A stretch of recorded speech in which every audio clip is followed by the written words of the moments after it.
Hello dear, तो आप सभी के बीच में स्वागत करता हूं। हमारे जितने भी फर्स्ट ईयर सेकेंड ईयर के स्टूडेंट हैं सबको वेलकम कर रहा हूं। देखिए, आप सभी से दो क्वेश्चन के बारे में मैं बताऊंगा जो कि आपको एग्जाम में आना तय है, चाहे वो शॉर्ट में हो या लॉन्ग क्वेश्चन के साथ में पूछ दे। जी हाँ साथियों, मैं सेकेंड ईयर और फर्स्ट ईयर दोनों के लिए बात कर रहा हूँ। जैसा कि आप लोग जानते हैं कि आपको जो है फर्स्ट ईयर और सेकेंड ईयर में नर्सिंग देखभाल पूछता है, या आपसे पूछ देगा कि दम घुटने वाले पेशेंट का जो है नर्सिंग देखभाल कैसे करेंगे। ठीक है, उसी प्रकार से आपका पूछेगा कि कोई भी मरीज का जो है आपसे नर्सिंग देखभाल पूछेगा। ठीक है, चाहे वो आप बुखार वाला पेशेंट का हो या दर्द वाला पेशेंट का हो या बेहोशी वाला पेशेंट का हो या जो है बिस्तरी घाव वाला पेशेंट हो, कोई भी पेशेंट हो, कोई भी रोगी हो, कोई भी मरीज हो, उसका अगर नर्सिंग देखभाल पूछेगा तो आपको जो है कैसे लिखना चाहिए, बेस्ट तरीका क्या है, मैं आप लोग को जो बताता हूँ वो नॉर्मली उसमें सब मिक्स रहता है, सभी चीज़ें मिक्स रहता है और सभी तरीका से जो मिक्स करके और देखभाल को बता देते हैं। क्योंकि हम बार बार आपको बताते हैं कि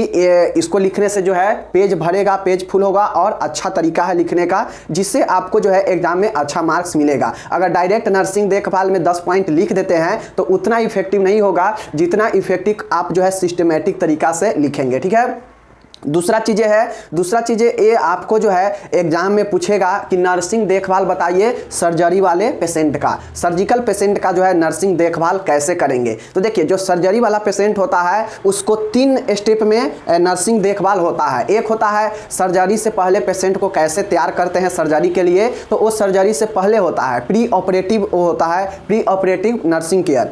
अब पहले तैयार कर लिए पेशेंट को, अब वो पेशेंट तैयार हो चुका है सर्जरी के लिए, तो उसको जो है अब सर्जरी ओटी रूम में ले चलते हैं। वहाँ पे जो नर्स के द्वारा देखभाल किया जाता है ले जाने, ओटी रूम में ले जाने से और संपूर्ण सर्जरी के प्रक्रिया के जब चल रहा होता है उस दौरान जो भी देखभाल होता है वो आता है पेरी ऑपरेटिव, मतलब सर्जरी के दौरान देखभाल। ठीक है, अब सर्जरी हो चुका पेशेंट, अब जो है सर्जरी रूम से ओटी रूम से अलग रूम में शिफ्ट हो गया सर्जरी वाले में, तो ये नॉर्मल वार्ड में जब जाके शिफ्ट हो गया पेशेंट, तो उसका अब देखभाल कैसे होगा, उसका जब सर्जरी हो गया है तो उसको जो है क्या क्या चीज़ें देखभाल होगा, तो वो होता है पोस्ट ऑपरेटिव। तो ये 3 जो है स्टेप होता है सर्जरी वाले पेशेंट के देखभाल में। अगर आप सभी से 3 पूछेगा, कोई भी सर्जरी हो, आपसे अगर पूछेगा कि सर्जरी वाले पेशेंट का जो है फलाने सर्जरी वाले पेशेंट का देखभाल कैसे करेंगे, तो आपको 3 स्टेप याद रखना है। सर्जरी से पहले मतलब सर्जरी के पूर्व यानी शैल क्रिया के पूर्व देखभाल। ठीक है,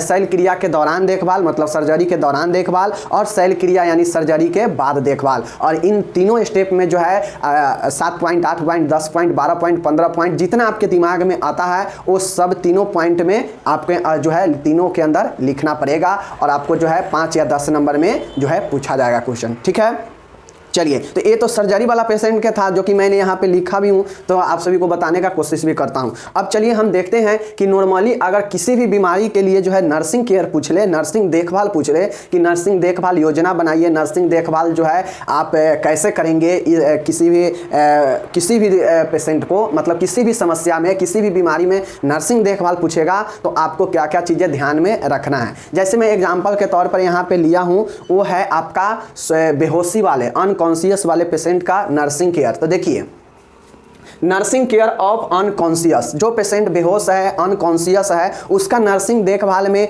किन किन चीज़ों को, किन किन समस्याओं का देखभाल किया जाएगा।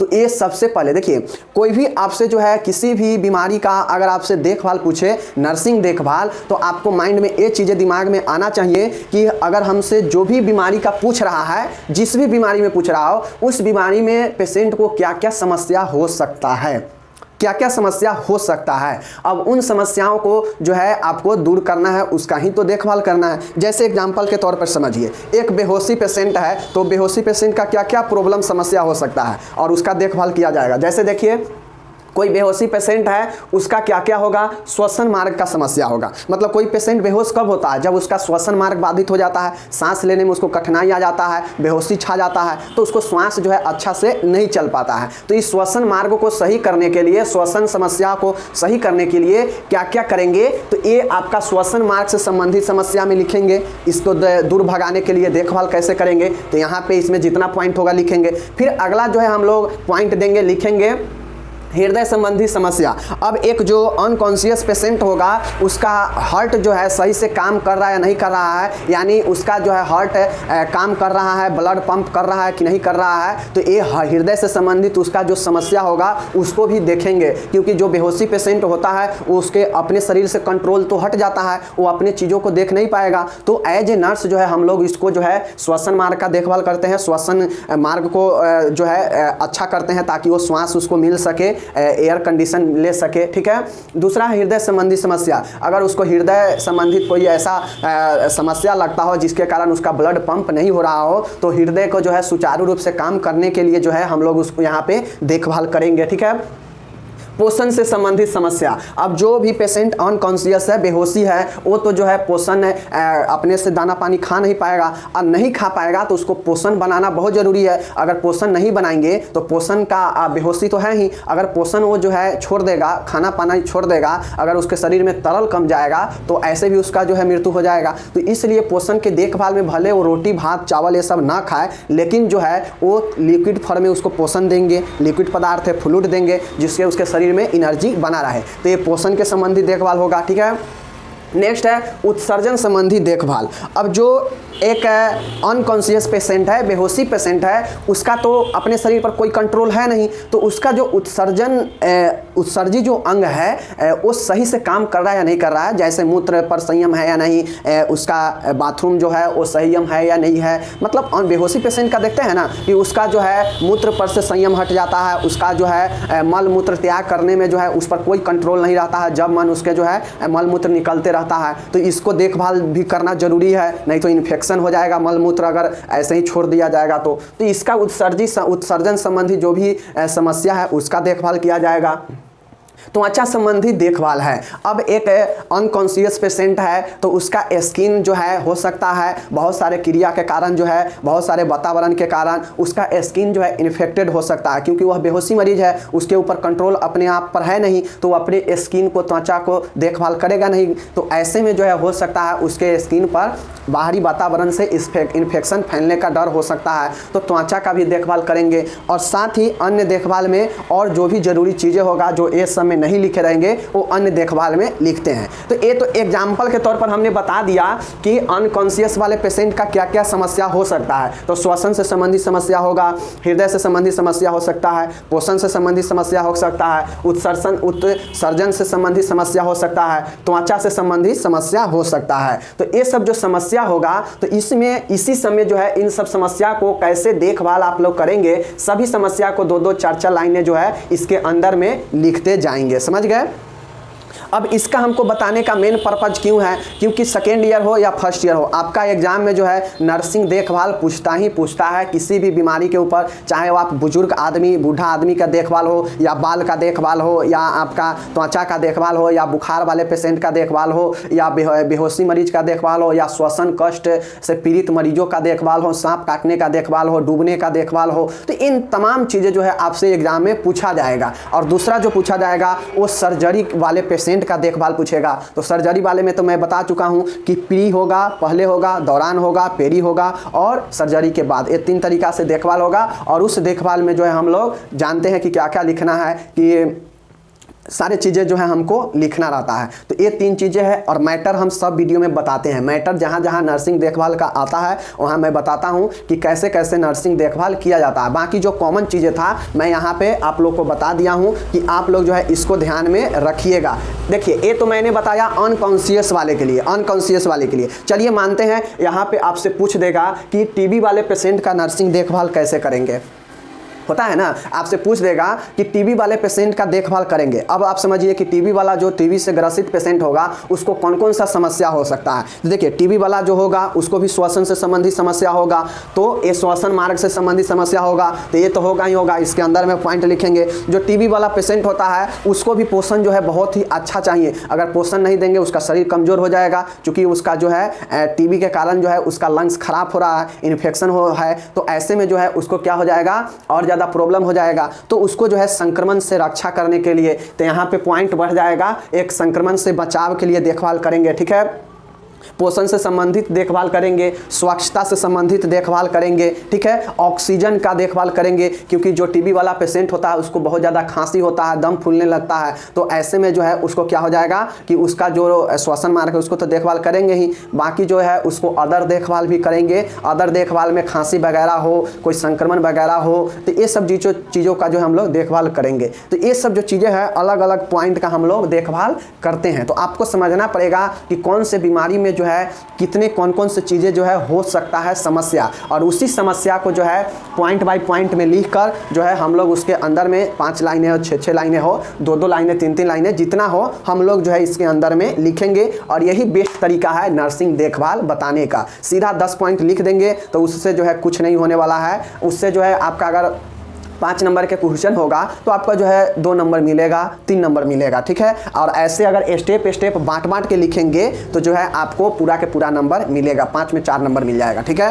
तो ये चीज़ है, ये सब स्मार्ट है, और प्लस में कॉपी भी फुल होने में मदद करेगा, समझ रहे हैं ना, ये चीज़ें हैं। तो बाकी आप लोग समझ लीजिए। और सर्जरी वाला में देख सकते हैं, लिख दिए हैं, सर्जरी से पहले देखभाल होगा तो प्री ऑपरेटिव केयर, सर्जरी के दौरान देखभाल जो नर्स करेगी तो वो होगा आपका प्री ऑपरेटिव केयर, और सर्जरी के जो है बाद होगा तो पोस्ट ऑपरेटिव केयर। ये सर्जिकल पेशेंट के लिए है, समझ गए ना। अब इसमें जो है विभिन्न प्रकार के दवाइयाँ दिया जाता है। प्री ऑपरेटिव में भूखे रखा जाता है, सर्जरी से पहले वाइटल साइन चेक किया जाता है, तमाम तरीका का सर्जरी होने से पहले जो है तमाम तरीका का टेस्ट किया जाता है। उसके बाद मरीज का हीमोग्लोबिन स्तर चेक किया जाता है, मरीज का जो है सहमति पत्र लिया जाता है उसके रिलेशन संबंधी से। तो ये आपका प्री ऑपरेटिव में है। इसी प्रकार से पेरी में भी लिखेंगे, दौरान में भी। अब पेशेंट ओटी रूम में चला जाएगा तो उसको क्या क्या देखभाल होगा, तो आवश्यक सामान जो है वहाँ पे रखेंगे सर्जरी रूम में, जो भी दवाइयाँ हैं आवश्यक वहाँ पे रखेंगे, कोई भी आपातकालीन दवाइयाँ वहाँ पे सब रखेंगे, टोटल सर्जरी वाले सामान वहाँ पे रखा जाएगा, डॉक्टर को सहायता किया जाएगा। तो ये पेरी ऑपरेटिव होगा। मरीज का जो है क्या किया जाएगा, मरीज का वाइटल साइन यहाँ भी चेक होते रहेगा हमेशा, समझ गए, ऑक्सीजन लेवल चेक करते रहेंगे। तो ये आपका पेरी ऑपरेटिव है। पोस्ट ऑपरेटिव सर्जरी के बाद होता है कि अब किसी भी पेशेंट का जो है सर्जरी हो चुका है तो उसको जो है क्या क्या देखभाल करेंगे, इन्फेक्शन के बचाने के लिए कौन दवाइयाँ देंगे, दर्द हो रहा है तो कौन दवाइयाँ एंटीबायोटिक एनाल्जेसिक देते हैं। तो ये सब जो चीज़ें हैं आपका यहाँ पे होता है। तो ये चीज़ें आप लोग समझ गए।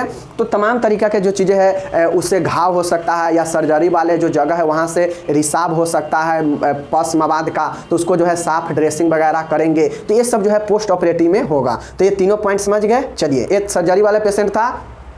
नॉर्मल पेशेंट, नॉर्मल किसी बीमारी के लिए नर्सिंग देखभाल पूछेगा तो सबसे पहले चीज़ें है आप दिमाग में रखिए कि ये जो बीमारी पूछा है इस बीमारी में पेशेंट को क्या क्या चीज़ का कमी हो सकता है, क्या क्या चीज़ का समस्या हो सकता है, और उस कमी को, उस समस्या को ध्यान में रखते हुए जो है हम लोग पॉइंट बना लेंगे, जितना भी पॉइंट बनेगा, और उस पॉइंट के अंदर जो है 2-2 लाइनें, 3-3 लाइनें, जितना लिखना होगा, जितना लिखा पाएगा उतना लिख देंगे, और वो आपका स्मार्ट तरीका हो जाएगा। जैसे यहाँ पे देख सकते हैं मैंने पॉइंट लिख दिया है 1, 2, 3, 4, 5 और एक अन्य समस्या लिख देंगे। 6 पॉइंट है। अगर 6 पॉइंट में हम 3-3 पॉइंट भी लिखते हैं तो 18 पॉइंट तो वही हो गया, और 6 पॉइंट ये हो गया, 24 पॉइंट हो गया, और जो है मतलब यह 1.5 पन्ना में सीधा चला जाएगा। तो 5 नंबर तो ऐसे ही मिल जाएगा आपका। तो ये जो होता है बेस्ट तरीका होता है। अगर सीधा समझिए कि अनकॉन्शियस वाले पेशेंट के लिए सीधा जो है सीधा लिखते चले जाते, 10 पॉइंट लिख देते तो क्या होता, 10 से 11 लाइन में समाप्त हो जाता, जिससे एक पेज भी पूरा अच्छा से फुल नहीं होता। तो ये सब जो है आपका स्मार्ट तरीका होता है लिखने का। तो मैं सोचा आज रविवार है, मैं बता देता हूँ आप लोग को कि अगर कोई भी बीमारी, नॉर्मल बीमारी, टीबी हो, दम्मा हो, वगैरह वगैरह कुछ भी हो, अगर उसमें आपका नर्सिंग देखभाल पूछे तो आप ये ध्यान में रखिए कि अगर ये पेशेंट है तो इसमें क्या क्या जो है कमी होगा, क्या क्या समस्या होगा पेशेंट को, और उन समस्या को जो है पॉइंट बना लेंगे, और उसके अंदर जो है उसको देखभाल ठीक करने के लिए क्या क्या चीज़ें कर सकते हैं उसमें लिखते चले जाएंगे। जैसे देखिए बुखार वाला पेशेंट है, बुखार वाला पेशेंट को क्या क्या चीज़ें होगा, शरीर का तापमान जो है हाई हो जाएगा या कम हो जाएगा, यही ना होगा। तो तापमान का देखभाल के लिए यानी तापमान नियत बनाने के लिए क्या करेंगे, तो तापमान नियमन के देखभाल होगा, ठीक है। उसके बाद बुखार वाले पेशेंट का जो है देखते होइएगा बहुत ज़्यादा कमज़ोर हो जाता है, तो उसको अच्छा पोषण के लिए भी जरूरी है देखभाल, तो आप पोषण के लिए देखभाल करेंगे। साथ में मरीजों का जो है बार बार जो है आकलन करना जरूरी है कि कब बुखार चढ़ रहा है, कब घट रहा है, कब क्या हो रहा है, तो आकलन भी होगा बुखार वाले पेशेंट के लिए। तो 1 पॉइंट आकलन का भी बनेगा। बुखार में दर्द भी करता है, सर दर्द ये सब करता है तो दर्द का देखभाल करेंगे, दर्द के देखभाल में एनाल्जेसिक देते हैं, ठीक है, ऐसे ही कुछ दवाइयाँ देते हैं दर्द के लिए, जैसे सर दर्द ये सब जो है कम हो सके। तो ये चीज़ें आप लोग समझिए, ठीक है। उसके बाद स्वच्छता का देखभाल, तो जो है सब बीमारी में एक पॉइंट है, स्वच्छता का देखभाल लिख दीजिएगा तो सही हो ही जाएगा। तो स्वच्छता का देखभाल यहाँ भी हो जाएगा, ठीक है ना।